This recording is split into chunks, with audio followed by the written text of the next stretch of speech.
vous avez été désignés comme les coupables d'une politique que vous n'aviez pas initiée.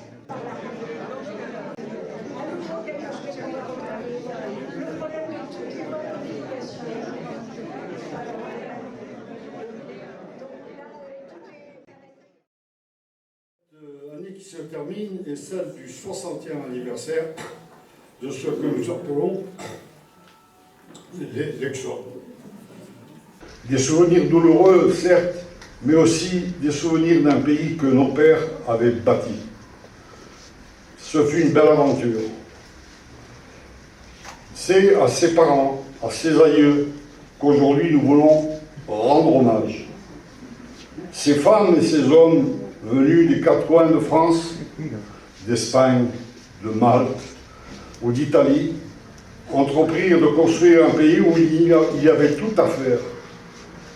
Et ce tout à faire, ils le firent. Madame le maire, ici, en Pays d'Aix, grâce à votre soutien et au soutien de toutes les municipalités d'Aix-en-Provence depuis 60 ans, dès le début, nous pouvons dignement rappeler que nous sommes fiers que la France avait fait pour le développement de ce pays et le bien de tous ses habitants, n'en déplaise à certains qui déforment et falsifient notre histoire. Madame le maire, merci de nous avoir demandé, car c'est vous qui nous avez demandé, de marquer ce 60e anniversaire. Merci pour votre soutien indéfectible, comme le fut celui de Madame Maryse Joassin.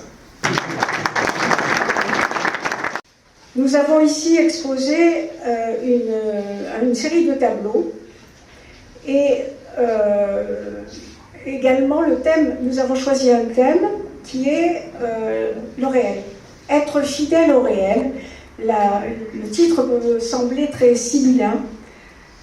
Or, ça n'est pas le cas. Quand je dis nous avons choisi, c'est par excès de langage, parce qu'en fait, nous ne faisons rien d'autre depuis, alors je ne dirais pas 60 ans, parce que nous n'avions pas tous l'âge de commencer aussitôt, mais il y a des dizaines d'années que nous ne faisons rien d'autre que d'essayer de parler du réel. En évoquant, par exemple, l'année 1987, qui était le 25 ans après. 25 ans après, nous nous retrouvions tous à Nice, et les personnes qui vont travailler aujourd'hui, c'est-à-dire les responsables d'associations et les membres des associations, travaillaient déjà à Nice. Et qu'est-ce que nous avons fait? Nous avons fait une exposition pour montrer ce qui avait été réalisé. Alors, la réalisation économique, c'était bien sûr tracer les routes, c'était les ponts, c'était l'agriculture, c'était l'enseignement, c'était la médecine. Autrement dit, c'était véritablement les infrastructures, mais ce qui comptait véritablement, c'est que ces infrastructures, la communauté des travaux faits ensemble par les hommes, avaient suscité des échanges.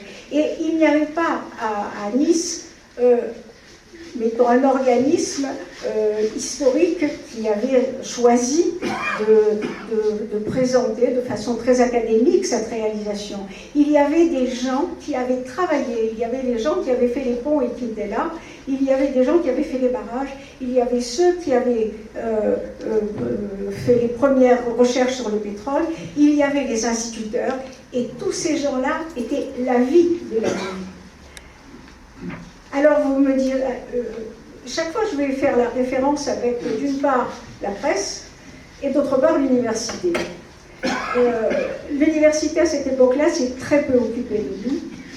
La presse, alors dans la région, il y a eu un certain écho, très peu dans l'ensemble de la France, mais on peut dire que de façon générale, on a dit oui, cette manifestation c'est de la nostalgie. Mais la nostalgie, c'est un état d'âme, c'est un état d'esprit, c'est quelque chose de très personnel, c'est aussi quelque chose qui vous enferme et qui vous coupe des autres. Et le fait d'avoir évacué cette allusion au réel, c'est-à-dire à la réalisation, a été un pas de plus vers l'effacement. Et puis nous avons continué un peu plus tard. lorsque le candidat à la présidence de la République a déclaré qu'il y avait eu un crime contre l'humanité. Alors nous étions passés de cet effacement de l'œuvre française à l'idée que cette œuvre française était un crime. On ne se relève pas d'un crime, surtout d'un crime contre l'humanité. On sait bien qu'il y a derrière l'archétype de la guerre de 40. On sait bien ce que ça représente, l'absolue inhumanité. Et le fait d'avoir accolé notre vie, notre création au crime contre l'humanité, c'est une façon définitive de les effacer. Alors, je sais bien qu'il y a maintenant une dernière phase dont je dirais qu'elle est un peu de psychiatrisation. Mais c'est le comble de l'effacement. Parce que si vous prenez les sociologues, les derniers sociologues, ils vous expliquent, de toute façon, les liens entre les Français et l'Algérie de toute confession n'existaient pas. En fait, cela est né du traumatisme de l'exode. Mais avant, il ne se passait rien. Il n'y avait pas d'échange véritable, sauf des intérêts économiques. Et ça, c'est quelque chose que l'on voit de plus en plus s'effacer, se mettre en place en prétendant que nous ne sommes que les enfants de la rupture. Voilà, brosser très rapidement ce qui est notre démarche depuis que nous travaillons dans cette maison, et je pense que la plupart des associations avec qui nous allons travailler aujourd'hui sont là depuis la création pratiquement. On s'est également retrouvés en 87, on était en 2005, donc c'est véritablement l'origine du choix de parler de la réalité, alors qu'on ne parle plus, et ça c'est absolument délibéré, que de la guerre. On a mis en place ce schéma absurde, en faisant voter le 19 mars, ce schéma absurde que la France était en guerre contre ses propres départements. Bien sûr, toujours pour avoir cet archétype de la guerre de 40. On parle maintenant de réconciliation. Il y a donc effacement, confusion, c'est ce à quoi nous résistons. Et lors du congrès du Cercle algérianiste en 2009, nous avions reçu la philosophe Chantal Delsol. Elle nous avait dit, nous parlions de la transmission, et elle nous avait dit, transmettre, il y a beaucoup de bois mort dans la transmission. Vous ne transmettrez pas tous vos souvenirs. Mais ce que vous allez transmettre, c'est votre façon d'être, votre façon de tenir, votre façon de résister. C'est ce que nous essayons de faire. Voilà.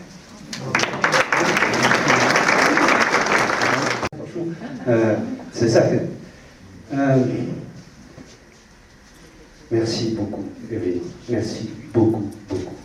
Je vais vous dire, le discours qu'elle a fait, qu'elle vous a présenté, c'est exactement ce que je porte dans mon cœur depuis longtemps. J'en ai assez du roman national étatique qui cache des mémoires individuelles qui ont vécu des drames exceptionnels. Franchement, tout ce que tu nous as dit, cette exposition va dans ce bon sens. C'est pas Benjamin Stora. Hein? Voilà, c'est ça que je veux dire. Ce n'est pas l'histoire décidée par un président de la République qui soit d'un côté ou de l'autre côté de la Méditerranée. Non, la véritable histoire, vous l'avez portée tous, les uns et les autres, dans des moments importants. C'est ça qui est fondamental, c'est ça que ton discours rappelle et qui est, à mon avis, essentiel, vraiment essentiel. Merci beaucoup pour ça. Voilà, l'autre chose, Madame le maire. Merci beaucoup à Robert du combat qui est fait dans la maison de la Chaque-Joint. C'est très important. Vous savez, il y a dans cette maison, tu l'as rappelé, Robert, depuis longtemps, une cristallisation de ces mémoires individuelles. C'est ça qui est formidable.